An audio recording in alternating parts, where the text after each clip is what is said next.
Salam əziz izləyicilər, bu gün sizlərə ədatla bağlı qaydanın ikinci hissəsini izah edəcəm. Birinci hissədə biz ədatın tərifi, ədatların məna növləri haqqında danışmışdıq. İkinci hissədə isə ədatların amonimliyi, sinonimliyi və orfoqrafiyası haqqında danışacağıq. Nədir ədatın amonimliyi? Ümumiyyətlə amonim nə deməkdir? Amonim yazılışı və deyilişi eyni, mənaları müxtəlif olan sözlərə deyilir. Amma köməkçi nitq hissələrində amonimlik biraz fərqlidir.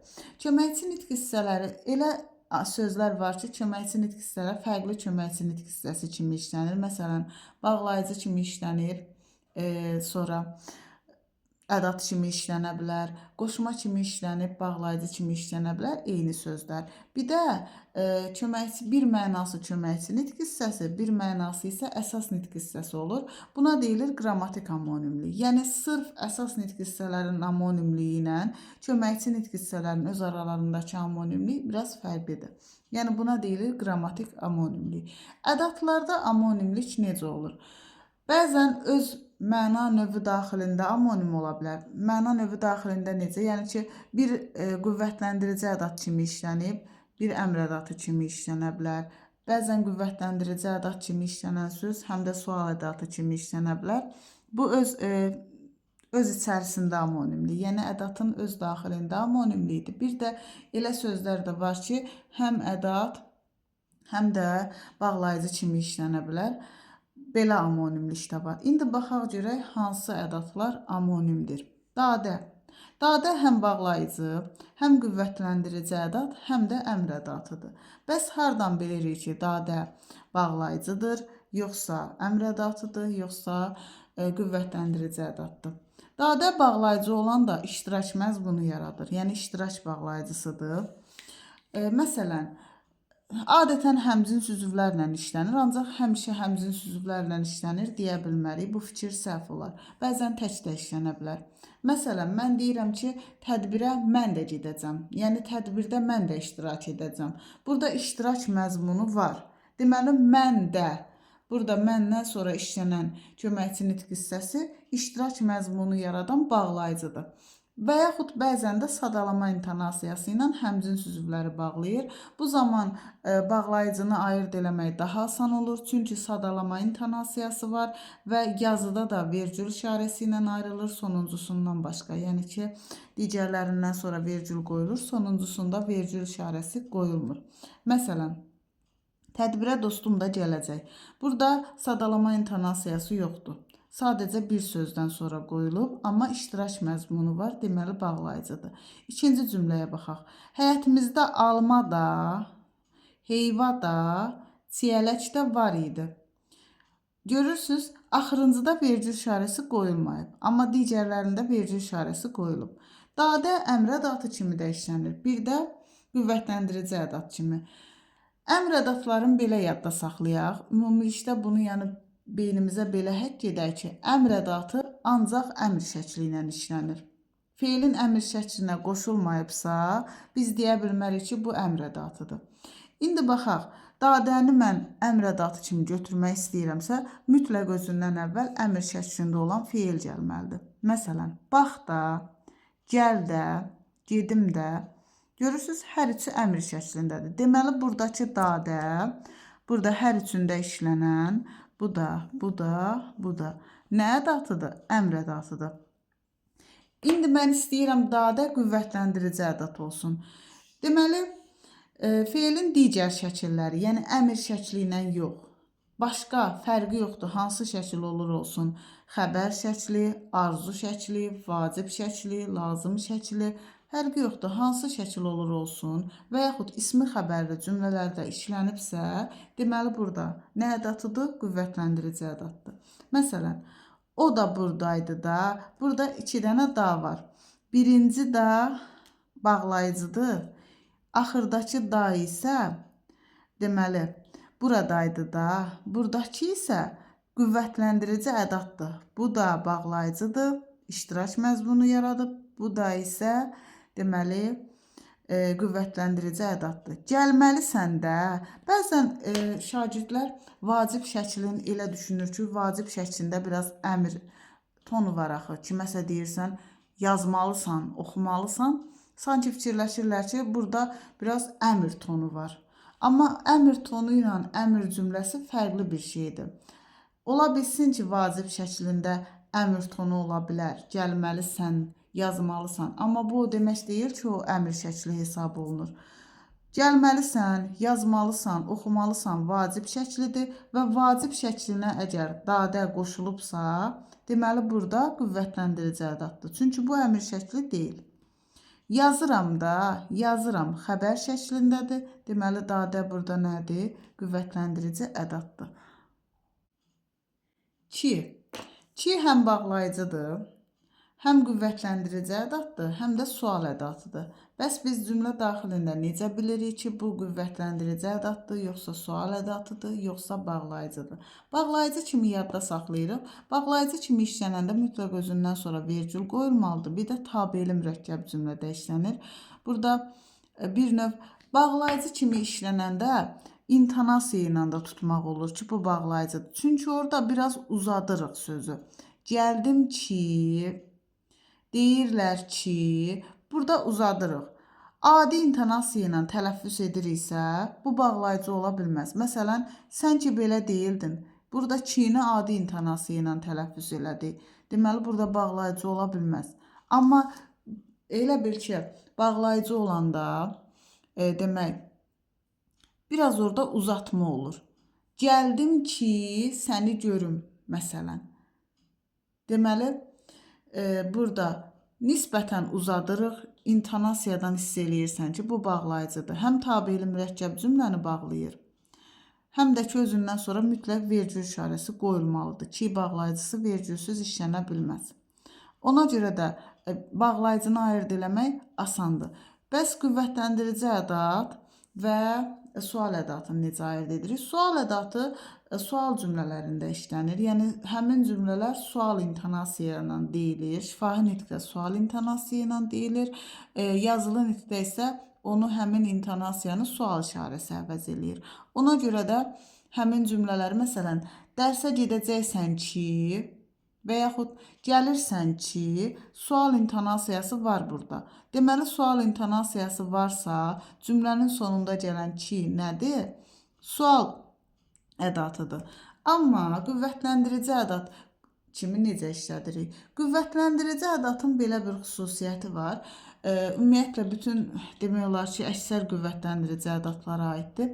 Cümləni ədatsız birinci işlədirik. Məsələn, sən belə deyildin. Sən belə deyildin.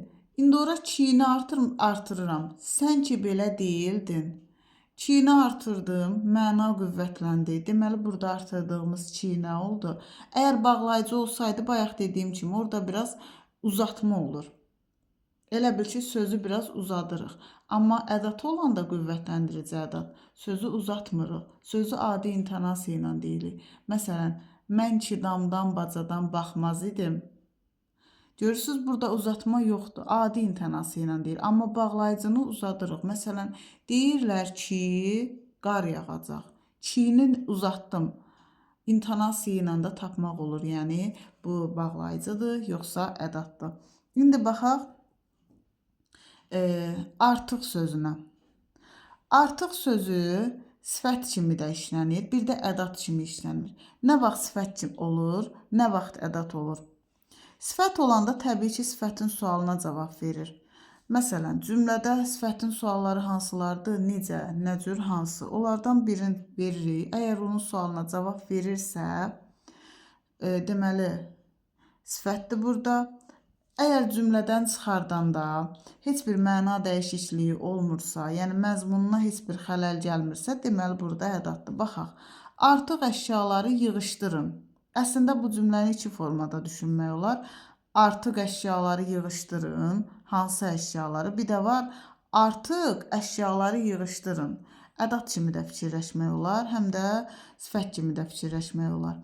Bir də burada qala bilmərəm. Bir də var ki, deyirəm, artıq burada qala bilmərəm. İndi burada birinci cümlədə artıq sözü suala cavab verdi. Hansı əşyaları? Artıq əşyaları. Deməli, burada ədatdır. Üzr istəyirəm, sifətdir. Amma ikinci cümlədə heç bir suala cavab vermir. Artıq burada qala bilmərəm. Burada qala bilmərəm. Cümlə əsasən bundan ibarətdir. Burada qala bilmərəm. Bu sadəcə mənanı qüvvətləndirir. Deməli, qüvvətləndirici ədatdır. Nəyə baxırıq? Nə sual əvəzliyi, bir də qüvvətləndirici ədat kimi işlənir. Bir də bağlayıcı, inkarlıq bağlayıcısı olanda tək işlənmir. Nə, nədə, nədə ki, bu formada işlənir. Amma biz sırf nədən söhbət gedirsə, sual əvəzliyi və qüvvətləndirici ədatdan danışırıq. Sual əvəzliyi olanda mübtədanın sualına cavab verir ya da qeyri-müəyyən təsirli halın sualına cavab verir. Cavab tələb eləyir. Məsələn, nə istəyirsən? Biri deyəcək kitab istəyirəm, biri deyəcək dəftər istəyirəm, biri deyəcək qələm istəyirəm. Çünki o sualın cavabı var. Çünki orada sual intonasiyası var. Sual intonasiyası varsa və onun cavabı varsa, deməli oradakı nə sual əvəzliyidir. İkinci cümləyə baxaq. Nə qəşəng yerdir, bəh-bəh. Burada sual intonasiyası var. Nə qəşəng yerdir. Xeyr, sual intonasiyası yoxdur. Bu sadəcə mənanı qüvvətləndirir. Məsələn, qəşəng yerdir, nə qəşəng yerdir. Yəni cümlədən çıxartsaqda, cümlədə o qədər də böyük bir məzmun dəyişikliyi olmayacaq. Sadəcə məna biraz təsirsiz olacaq. Yəni ədat cümlədə olanda daha təsirli cümlə yaranır. Ədatı cümlədən çıxaranda isə cümlənin təsiri zəifləyir. Yəni bunu cümlədən çıxarsaq, sadəcə təsiri zəifləyəcək. Cacə qoşma kimi, ədat kimi işlənir. Qoşma kimi işlənəndə demək, qoşma kimi işlənəndə bənzətmə mənası bildirir. Məncə bilməzsən, mən qədər bilməzsən, yəni mənim kimi bilməzsən mənasına gəlir. Sanki kimlə sözün müqayisə eləyir. Əslində burada vergül olsa, məncədən sonra belə suallar toplulularda və s. qarşımıza çıxır. Şagirdləri həmişə çaşdırır bu sual. Əgər burada vergül olsa, bu köməkçi nitq hissəsi olacaq. Yəni, bunu artıq təhlil eləməyə ehtiyac yoxdur, modal sözdür. Amma vergül olmayanda bu əvəzlik və qoşma kimi götürülür. Yəni, burada iki nitq hissəsi var. Vergül olsa bir nitq hissəsi var, modal söz var. Vergül olmasa əgər iki nitq hissəsi var. Əvəzlik, qoşma. Mən qədər bilməzsən mənasına gəlir. Digər qoşmalarla da əvəz eləyə bilirik. Qədər, kimi, tək, onlarla əvəz eləyə biliriksə, deməli qoşmadır. İndi ədat kimi. Ədat kimi adətən çoxaltma dərəcəsini düzəldir. Çoxaltma dərəcəsini düzəldən üsullardan biri də cacə ədatıdır. Körpəcə budaqlar. Necə budaqlar və yaxud zorbaca insan, necə insan, belə də işlənir. Və yaxud dürüstcə cavab verdi, dürüst cavab verdi, dürüstcə cavab verdi. Mənanı qüvvətləndirir. İndi baxaq düz sözünə.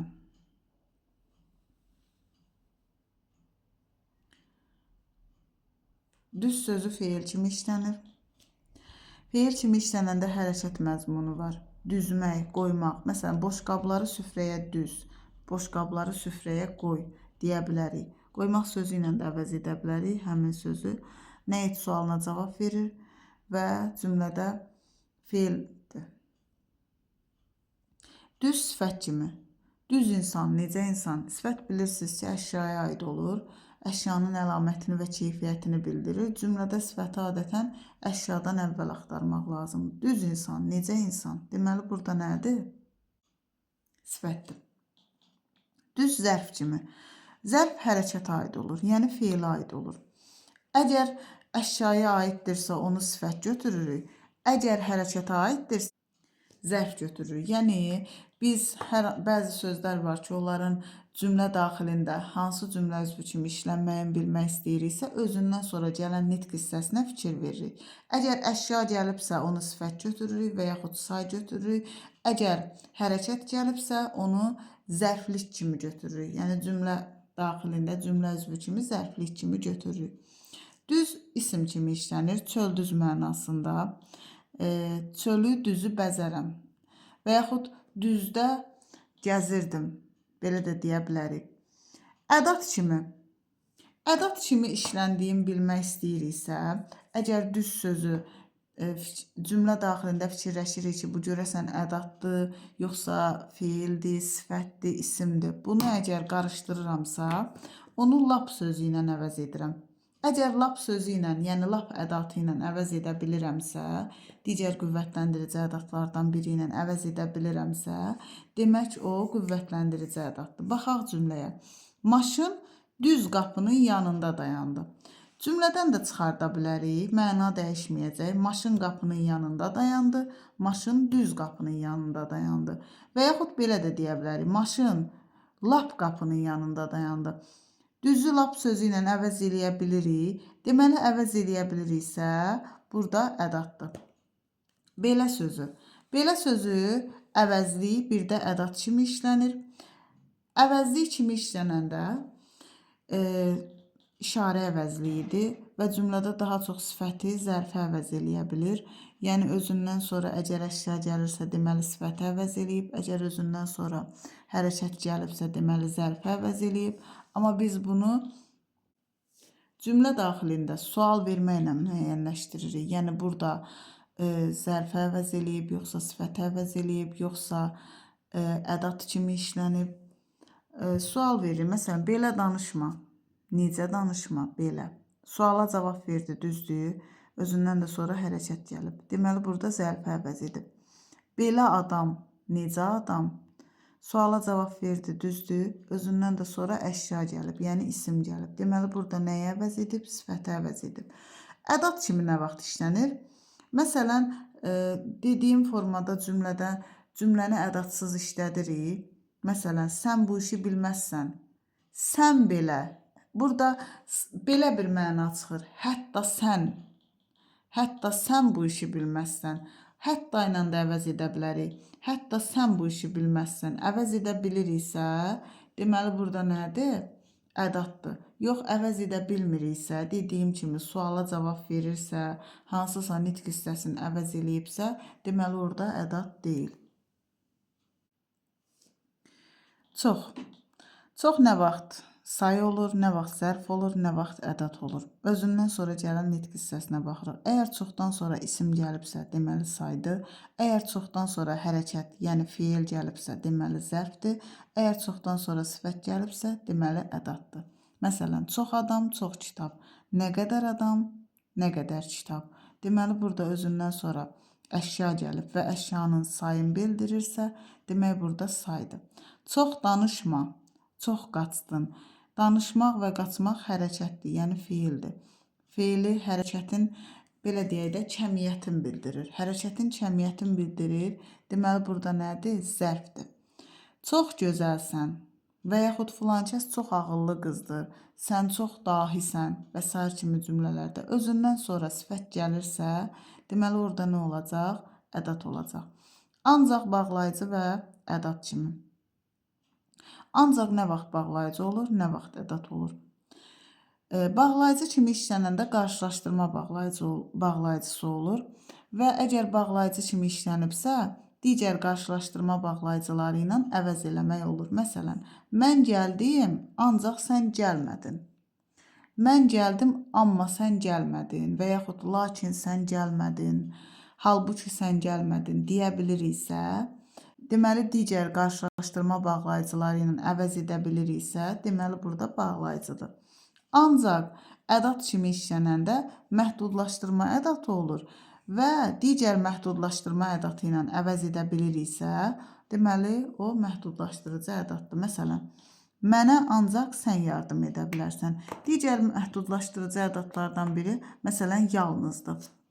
Mənə yalnız sən kömək edə bilərsən və yaxud sən yardım edə bilərsən. Əvəz eləyə bildik, bəli. Əvəz edə bildiksə, deməli, burada nədir? Ədatdır. Bir nə vaxt sayı olur, nə vaxt qüvvətləndirici ədat olur, nə vaxt arzu ədatı olur, nə vaxt isə məhdudlaşdırıcı ədat olur.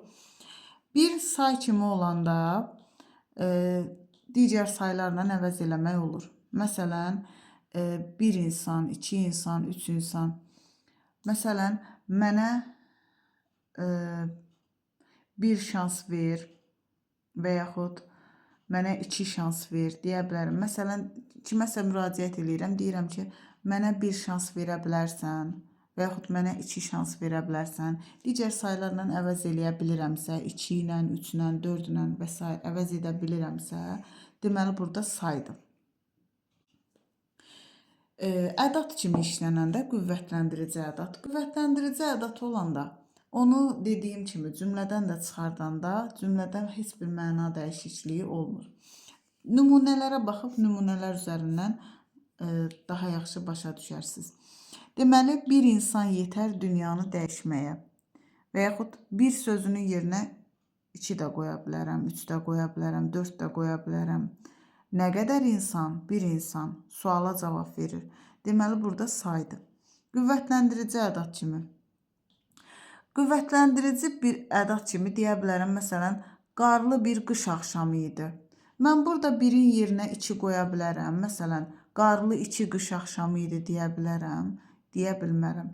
Əgər birin yerinə başqa bir say qoya bilmirəmsə və yaxud qarlı bir qış axşamı idi və yaxud burada yazdığım cümlə bir dön bizim Bakıya bax, əvəz edə bilmirəm ki, digər saylarla düzdür. Deməli, burada qüvvətləndirici ədatdır.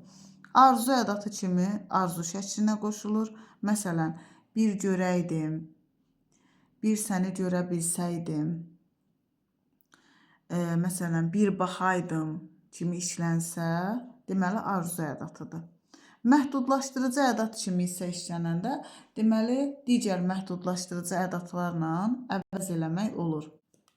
Məsələn, bir sən xilas edərsən onu, təkcə sən xilas edərsən onu və yaxud yalnız sən xilas edərsən onu. Digər məhdudlaşdırıcı ədatlarla əvəz edə bildim. Əvəz edə bildimsə, deməli, məhdudlaşdırıcı ədatdır. Digər arzu ədatları ilə əvəz edə bilirəm. Məsələn, bir görəydim, kaş görəydim deyə bilirəm. Deyə bilirəmsə, deməli, burada arzu ədatıdır. Qüvvətləndirici ədat kimi də sayla qüvvətləndirici ədatı da fərqləndirmək üçün dediyim üsuldan istifadə edirik. Yerinə digər sayları qoya biliriksə, deməli, burada saydır. Yerinə digər sayları qoya bilmiriksə, deməli, burada qüvvətləndirici ədatdır. Gəl feil kimi, ədat kimi. Ümumiyyətlə, əmr ədatlarının çoxu feillə qrammatik amonimdir. Yəni, gəl, qoy, gəlin, qoyun, gəlsənə. Bu kimi sözlər demək olar ki, feillə qrammatik amonimlidir. Və biz bunları necə fərqləndiririk feildən? Əvvəla onu bilmək lazımdır ki, əmr ədatları feilin əmr şəkli ilə işlənir. Yəni, əmr ədatı olan cümlədə mütləq feil olmalıdır. Əmr şəklində olan feil olmalıdır. Amma feilin ədatla işlənmək deyə bir məcburiyyəti yoxdur. Əmr ədatının əmr şəklində olan feillə işlənmək məcburiyyəti var. Amma feilin əmr ədatı ilə işlənmək üçün bir məcburiyyəti yoxdur. Ona görə də belə deyək də, məsələn, ədat kimi işlənəndə bir də cümlədəki yerinə görə fərqləndiririk ki, bu ədatdır, yoxsa feildir. Cümlədəki yerinə görə adətən ədat olan sözlər cümlənin əvvəlində gəlir. Yəni, əmr ədatları adətən cümlənin əvvəlində gəlir. Feil olan sözlər isə, hərəkət bildirən sözlər adətən cümlənin sonunda gəlir. Yəni, bu formada da yadda saxlamaq olar, həm də sual verərək təbii ki, aydınlaşdırmaq olar. Məsələn, bura gəl, nə et, gəl suala cavab verdi. Deməli, burada nədir? Əsas nitq hissəsidir, feildir. Gəl, gedək. İlk baxışda elə görünür ki, burada 2 dənə feil var. Gəl və gedək sözləri. Amma gedək sözü feildir.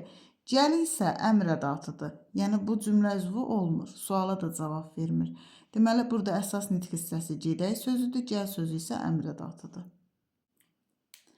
Dediyim kimi, bəzi başqa əmr ədatları da feillə qrammatik amonimdir və onları cümlə daxilində fərqləndirmək üçün həm sual vermək lazımdır, həm də dediyim kimi, əmr ədatları adətən cümlənin əvvəlində gəlir, feil isə adətən cümlənin sonunda gəlir.